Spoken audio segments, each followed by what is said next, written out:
There is an image that appears on the second page of your Bible. It shows up without explanation, like the author expects you to already know what it means, and then it disappears. For hundreds of pages, across dozens of books, through wars and exiles and prophets and kings, you will not see it again. At least, not directly. But it is always there, underneath the surface, shaping the architecture of the story in ways most readers never notice. And then, on the last 2 pages of the Bible, it comes back. Not as a memory, not as a metaphor, as a destination. The image is a garden, and the story of the Bible, from the first chapter of Genesis to the last chapter of Revelation, is the story of God bringing humanity back to it. That probably sounds like a simplification. 66 books, 40-plus authors, written across roughly 1,500 years in 3 languages on 3 continents. How can one image hold all of that together? The answer is, it does not hold it together the way a thesis holds together an essay. It holds it together the way a heartbeat holds together a body. You do not notice it most of the time. But if it stopped, everything else would stop with it. Let us start where the Bible starts. Genesis chapter 2, verses 8 and 9. The Lord God planted a garden eastward in Eden, and there he put the man whom he had formed. And out of the ground the Lord God made every tree grow that is pleasant to the sight and good for food. The tree of life was also in the midst of the garden, and the tree of the knowledge of good and evil. The Hebrew word for garden is gan. It carries a meaning closer to an enclosed space, a walled area, a protected environment set apart from the wilderness outside. Eden is not the garden. Eden is the region. The garden is placed inside it, and God is the one who plants it. Now pay attention to what is inside. Trees that are pleasant to look at and good for food. Beauty and sustenance in the same sentence. A river that flows out of Eden and splits into 4 branches, watering the surrounding land. Genesis 2:10.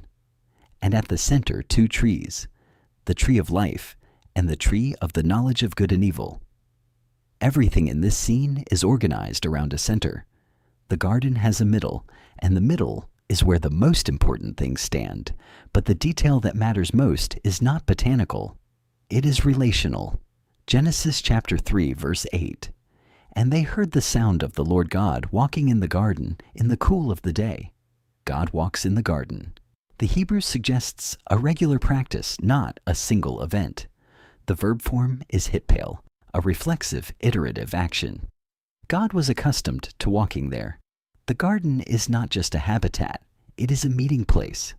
The point of the garden is not the trees. The point of the garden is the presence, and then it is lost. Genesis chapter 3, verses 23 and 24. Therefore the Lord God sent him out of the Garden of Eden to till the ground from which he was taken. So he drove out the man, and he placed cherubim at the east of the Garden of Eden, and a flaming sword which turned every way to guard the way to the tree of life. Cherubim and a flaming sword, not to destroy the garden, to guard it. The tree of life is still there. The way to it still exists, but access has been cut off. Humanity is now on the outside of the wall, looking back at something they can no longer reach. And that is where the ache begins. The rest of the Bible is written in the shadow of that exile. Here is what most people miss. The garden does not simply disappear from the narrative after Genesis 3. Its elements scatter across the entire Old Testament like seeds blown from a single tree, and they take root in places you would not expect. Start with the tabernacle. When God gives Moses the instructions for building the tabernacle in the wilderness, Exodus chapters 25 through 31, the details are so specific they fill 7 chapters. The materials, the measurements, the colors, the arrangement. And if you lay those instructions next to the description of the garden in Genesis 2, the parallels are unmistakable. The tabernacle has an entrance on the east side. The garden had its entrance on the east. Exodus 27:13-14. The curtains of the tabernacle are embroidered with cherubim. Genesis 3:24 placed cherubim at the entrance to the garden. The lampstand, the menorah, is shaped like a tree with branches, buds, and blossoms. Exodus 25:31-36. The gold of the land around Eden is described as good in Genesis 2:12. Gold covers nearly every surface inside the tabernacle. And at the center of the tabernacle, in the Holy of Holies, behind the veil, is the Ark of the Covenant, the place where God's presence dwells. The center of the garden, relocated.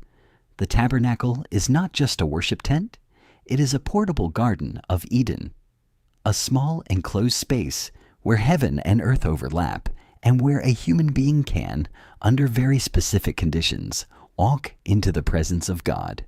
The same pattern holds when Solomon builds the temple.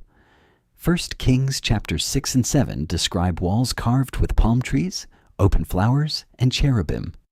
The inner sanctuary is overlaid with gold. The bronze sea sits on 12 oxen, and again the entrance faces east. Solomon is not decorating, he is reconstructing.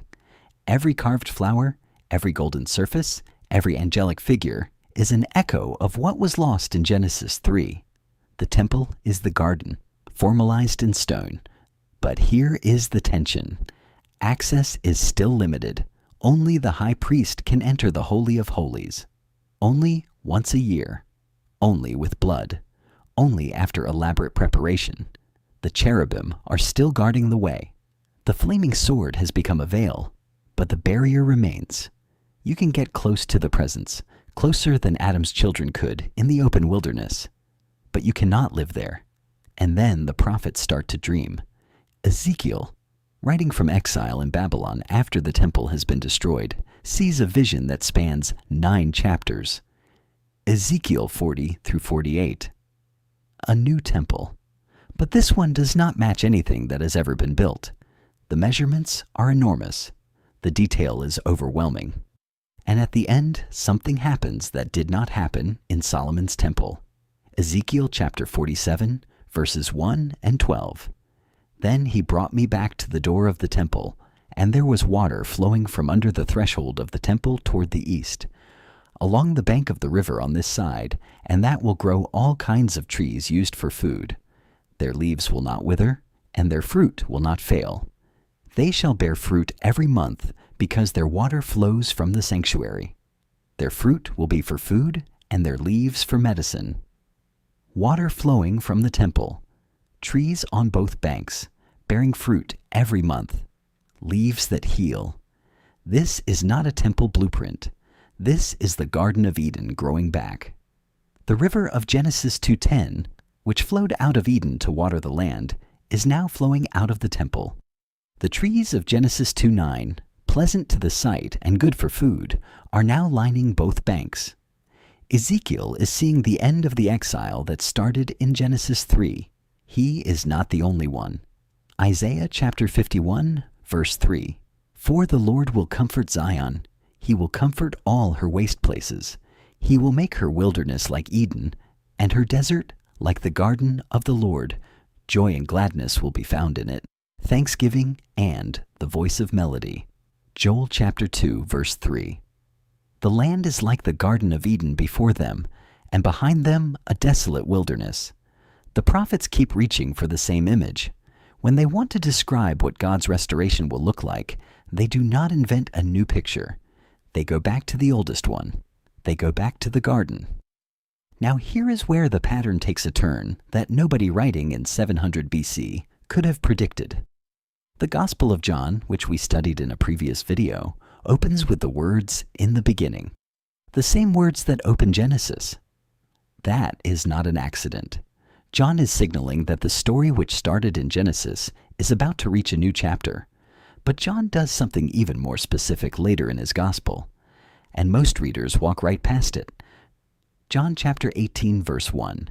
When Jesus had spoken these words, he went out with his disciples over the brook Kidron, where there was a garden, which he and his disciples entered. Jesus is arrested in a garden. The place where humanity first lost access to God's presence is the same kind of place where Jesus surrenders himself to get it back. John is the only gospel writer who calls Gethsemane a garden. Matthew and Mark call it a place or a plot of land. John uses the Greek word kepos, garden. He wants you to see the connection. And then it happens again. John chapter 19, verses 41 and 42. Now in the place where he was crucified, there was a garden, and in the garden a new tomb, in which no one had yet been laid. So there they laid Jesus. He is buried in a garden. And then John chapter 20, verse 15. The morning of the resurrection, Mary Magdalene stands in that garden weeping, and she sees someone she assumes is the gardener. She says to him, "Sir, if you have carried him away, tell me where you have laid him, and I will take him away." She mistakes Jesus for the gardener, and scholars have noted for centuries that this may not be a mistake at all. It may be the deepest irony in the gospel, because the last person who walked in a garden in the presence of God was Adam, and Adam was placed there to tend it.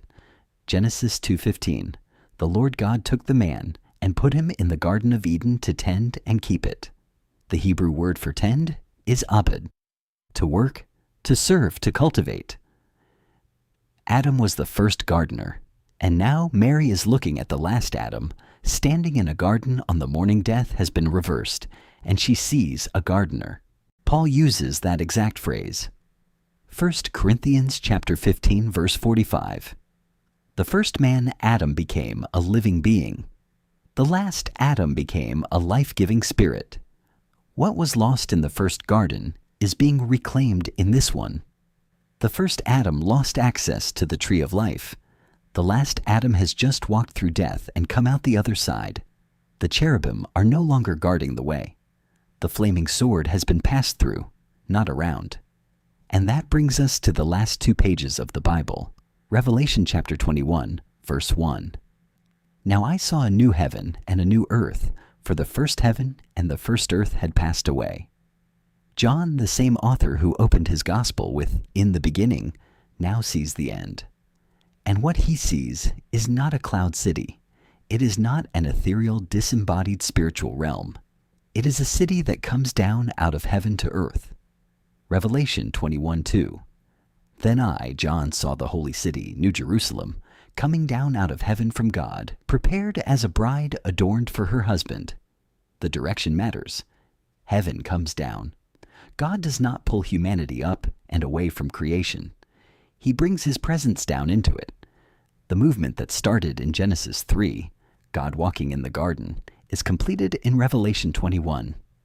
God is moving toward humanity, not away from it. And then, verse 3. And I heard a loud voice from heaven saying, "Behold, the tabernacle of God is with men, and he will dwell with them, and they shall be his people. God himself will be with them and be their God." The Greek word for dwell here is skenosi. It comes from skene, meaning tent. It is the same word John used in chapter 1 of his gospel. The Word became flesh and dwelt among us. John 1:14. The word there is eskenosin. He pitched his tent among us. The incarnation was the preview. The New Jerusalem is the permanent reality. What happened temporarily in a body in first century Palestine now happens permanently in a city that fills the new creation. And then Revelation chapter 22, verses 1 and 2. And he showed me a pure river of water of life, clear as crystal, proceeding from the throne of God and of the Lamb. In the middle of its street, and on either side of the river, was the tree of life, which bore 12 fruits, each tree yielding its fruit every month. The leaves of the tree were for the healing of the nations. There it is, the tree of life, last seen in Genesis 3, guarded by cherubim and a flaming sword, now standing in the middle of a city with no wall around it, bearing fruit every month, its leaves healing every nation. The river of Genesis 2 is back. The trees of Ezekiel 47 are back. The garden is back. But it has grown. It is no longer a walled enclosure in a region called Eden. It is a city. The garden has expanded to fill the world. And notice what is missing. Revelation chapter 22, verse 3. And there shall be no more curse. The curse of Genesis 3. Pain in childbirth, thorns in the ground, death returning the body to dust, is gone. Not managed, not reduced. Gone. The word in Greek is katathema. It appears nowhere else in the New Testament. John reaches for a word that matches the scale of what he is describing. Every consequence of the exile has been undone. And then the final detail. Revelation chapter 22, verse 4. They shall see his face. 4 words. In the Old Testament, seeing God's face was lethal. Exodus 33:20. You cannot see my face, for no man shall see me and live. Moses could only see God's back. The high priest entered the Holy of Holies behind a veil of smoke so thick he could not see clearly. The entire sacrificial system existed in part because direct access to God's presence was fatal to sinful humanity. And now, they shall see his face. No veil, no smoke, no cherubim, no sword. The barrier that was erected in Genesis 3 has been permanently removed.